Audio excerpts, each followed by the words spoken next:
as is my content tagline, if you want quality, go fuck yourself.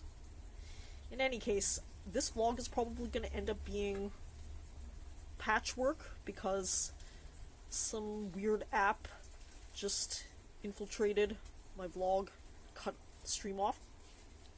In any case, I was explaining that people are just sad fuckfaces who always worry what other people think. So Sydney built this opera house just to prove that they're cultured people, that they had far evolved from their humble beginnings as UK's de facto prison country. But I myself have always been more interested in this little fella right here, the koala marsupial. Some people, including Sheldon Cooper, PhD, of The Big Bang Theory, called them koala bear, erroneously. But koalas are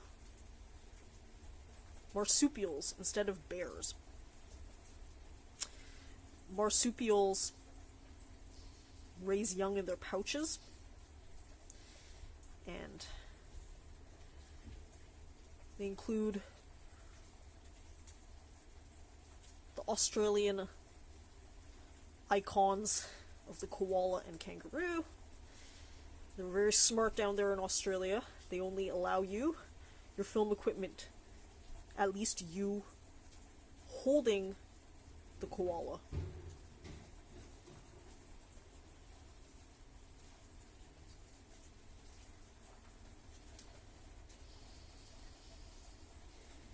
Is off limits.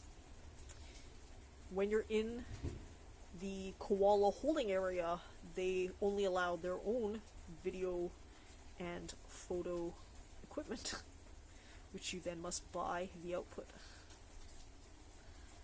Alright.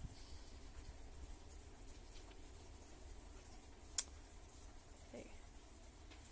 We have some other interesting buildings in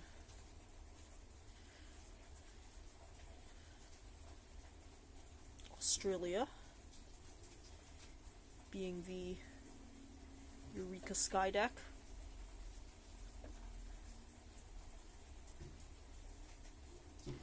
Although, truth be told, I think Sydney's Opera House is probably the best building that I visited.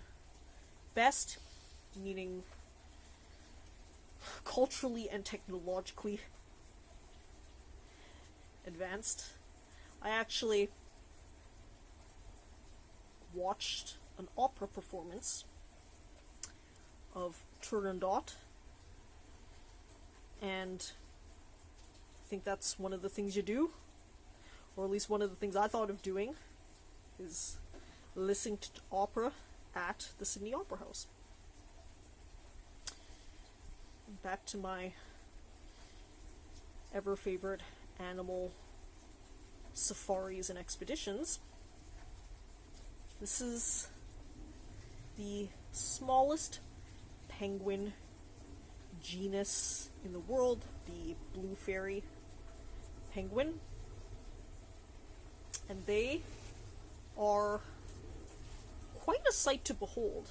I know that when people think of penguin trekking, they think a lot more of Antarctica and South America, because Australia's iconic animals again are more the koala, kangaroo, marsupials. But the penguin trekking in Australia is actually an interesting situation, because you can observe them exiting the ocean and nesting in their homes.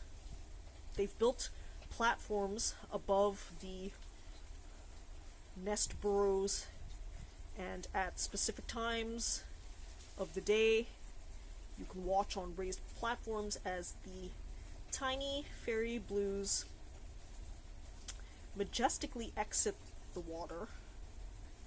When I call it majestic, I mean majestic.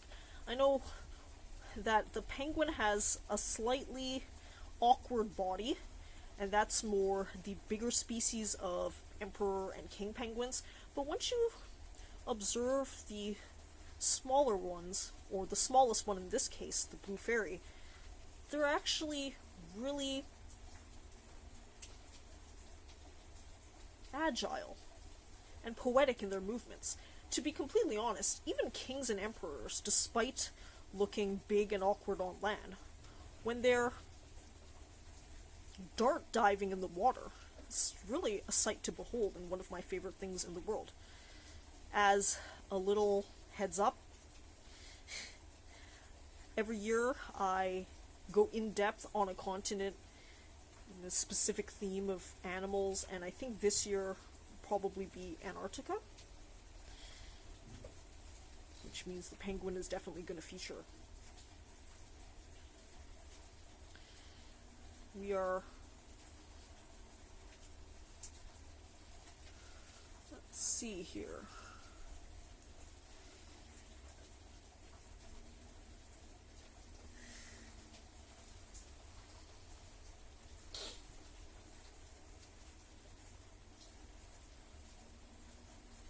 Getting to the end of Australia.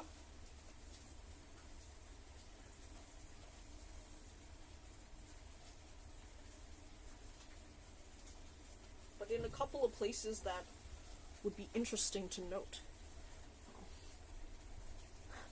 The Great Barrier Reef is a highlight for many people, and it was definitely a highlight for me in Australia. But I've commented that I've since performed water sports and animal trekking along and in oceans and other bodies of water that I think are even more spectacular than the Great Barrier Reef, at least in terms of animal sightings. So the Great Barrier Reef, the 2 coins I have from that area are the Rainforest Station and Kuranda. Again, to explain, the Great Barrier Reef, depending on time and circumstance, you'll always observe the infamous Nemo clownfish and other manners of fish, but maybe being the adventurous person I am, I would have wished more for stingrays, manta rays, turtles, sharks, manatees, any of those bigger animals, and I observed none of those in the Great Barrier Reef.